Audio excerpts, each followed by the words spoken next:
Right now at 6, a cyber attack has left multiple Connecticut hospitals in confusion and not able to offer all their services. A big story this morning. Brooke Griffin's live in Manchester to break down what we know so far.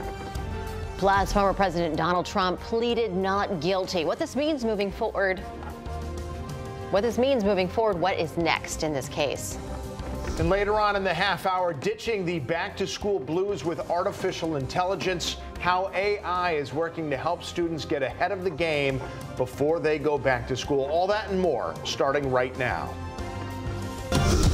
All local, all morning. This is Fox 61, Connecticut's news station. Good morning. Happy Friday. We're glad it's Friday. We think you probably are too. Thanks for starting yours off with us, America Areas. And I'm Tim Lammers. Good morning to you. First things first, let's get you a check on the forecast today. Today's going to be, I guess, the rainy one here. Sure. Rachel, good morning. Is it going to be a lot, though? So it's going to be on a specific time. 5 to about 11 o'clock will be the heaviest rain towards the evening. I think the majority of the day ends up being dry. A spot shower is possible, but otherwise we'll have mostly cloudy skies now, some sun in the afternoon. In the meantime, right now, a couple of spotty showers in southeastern Connecticut, but pretty manageable at this point. So if you're maybe in southeastern Connecticut trying to go for a walk or just head out the door to, drive to wherever you need to go, you may have to use your windshield wipers ever so slightly. Just to the north of us, we had some heavier rain towards moving into western Mass, moving out of Vermont into New Hampshire now. A lot of that is falling apart. Originally, I thought maybe a shower or two could squeeze out from that system, but it doesn't look likely. 69 in Meriden, 74 now in New Haven, 66 in Waterbury. Our dew points are elevated and they will continue to rise. It's not bad out there, but it's just more humid than we have been the last couple of days as our temperatures move into the upper 70s to right around that 80-degree mark. And I think we end up being dry through about 3 p.m. or so. Breezy conditions, but again, that heaviest rain moving in between 5 and 11 o'clock with some isolated flooding possible. So we'll talk about the excessive rainfall that we are expecting in addition to any severe weather threats that are on the table coming up in just a bit. It's 6:02. Let's get a check out on the roads this morning. No major delays to report at this hour. We had some areas of road work that has wrapped up for the morning commute. We'll take a live look outside over in Meriden on 691, both directions, the east and the westbound side. That road work has wrapped up for the morning.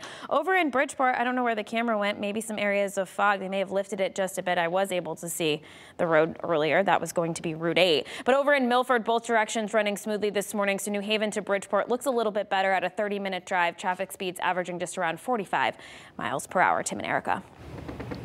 Rachel, thanks. All right, hackers hit several Connecticut hospitals, and this morning they are trying to figure out how they can safely operate and care for their patients. Yeah, both Waterbury Health and Eastern Connecticut Health, ECHN, were hit with a computer system outage yesterday. Fox 61's Brooke Griffin joins us now. She's live right outside Manchester Memorial Hospital, which of course is one of them affected.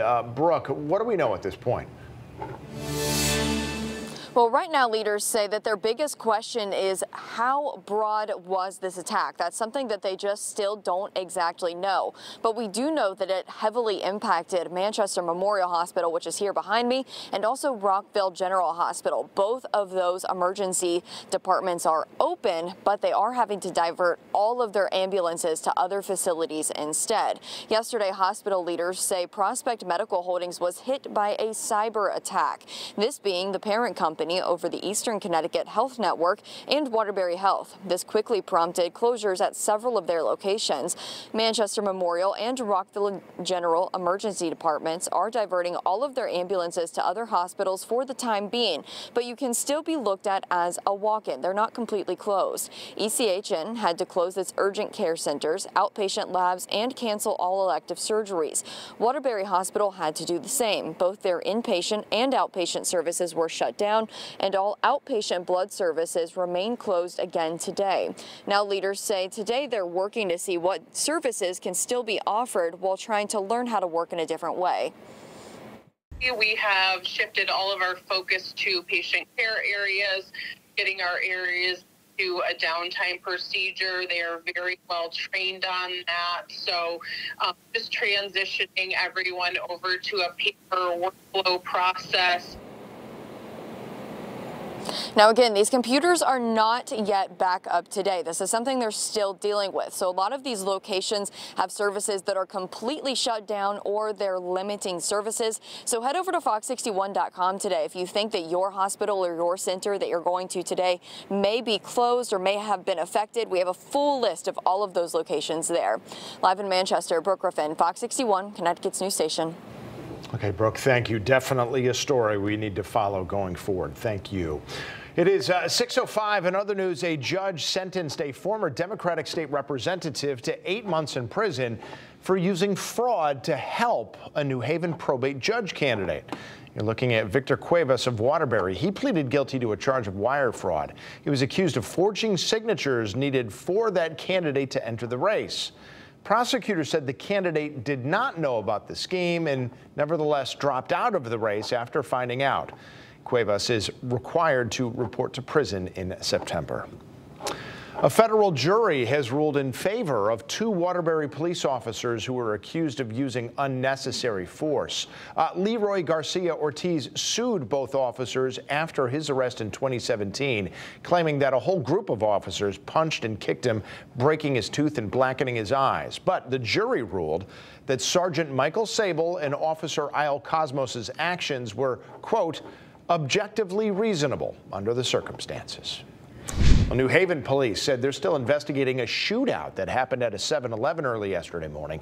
Police said somebody pulled up to the store on Fox and Boulevard, got out of the car, and started shooting at people inside. But police said those people inside were armed too and started shooting right back. Police said everybody involved took off before the officers got there. A judge has ruled that Connecticut's ban on assault weapons can stay in effect. The National Association for Gun Rights had filed a motion asking for that law to be blocked. It said the ban prohibits self-defense. A federal judge disagreed, calling assault weapons, quote, suboptimal for self-defense. The law took effect back in 2013. Lawmakers passed it after the Sandy Hook school shooting.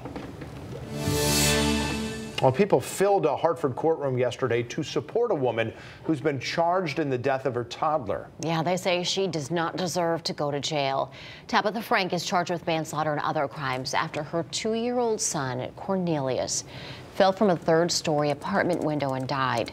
Investigators say Frank left her toddler and his siblings so that she could go work as an Uber driver to make money to take care of her kids. Frank's supporters say what happened was a tragic accident. The accident did take place. Child care was on its way. They just never made it. DCF had an open case with this family and provided no adequate support to help Ms. Frank get through this situation. In addition, she's a Section 8 tenant. Section 8 is supposed to inspect these apartments on a yearly basis and make sure that they're safe for the children. Frank's family says the Department of Children and Families could have done more. Now, DCF has responded with a statement saying, in part, the last visit occurred in mid-June, over 1 month prior to the fatality. And based on the information known at the time, the children were deemed safe and the home was observed to be adequate. This is a horrible tragedy, and much information is still being learned about the family as we conduct a joint investigation with the Hartford Police Department. Frank is free on $100,000 bond. She's due back in court next week. We're told relatives are taking care of her other children right now. Connecticut is continuing to push for the protection of seniors from financial abuse. Governor Ned Lamont signed a bill into law that implements procedures to help keep older adults safe from suspected financial scams. The law lets banks stop payments that seem fraudulent or suspicious instead of waiting until the scam has already happened. The signing of this bill protects the pillars of our society, and it sends a very strong message to those that prey on the most respected members of society, not in our state. After banks stop these suspicious or fraudulent payments, they can contact the account holder and the emergency contacts on the account to verify the charges. A Hartford daycare operator is accused of stealing more than $127,000 from a child care program. Xiomi Aki de la Cruz, the owner of So Cute Daycare 1, allegedly received those benefits by lying on Care for Kids documents. Prosecutors say she forged signatures and left her husband out of paperwork, making her ineligible for the benefits. De La Cruz will appear in court next Wednesday. Senator Richard Blumenthal is continuing his push for the federal government to invest billions to fight the growing child care crisis. Blumenthal and other lawmakers wrote to the president asking for $16 billion. Blumenthal will also urge passage of the Child Care for Every Community Act and the Child Care for Working Families Act, two bills that would provide $25 billion in funding for child care over the next decade. He's going to talk more about these bills this morning in Hartford. A Stamford pastor who was hit and killed by a police cruiser will be laid to rest today. 69-year-old Reverend Tommy Jackson was simply walking back to his home after getting the mail last week when a Stamford police cruiser hit him.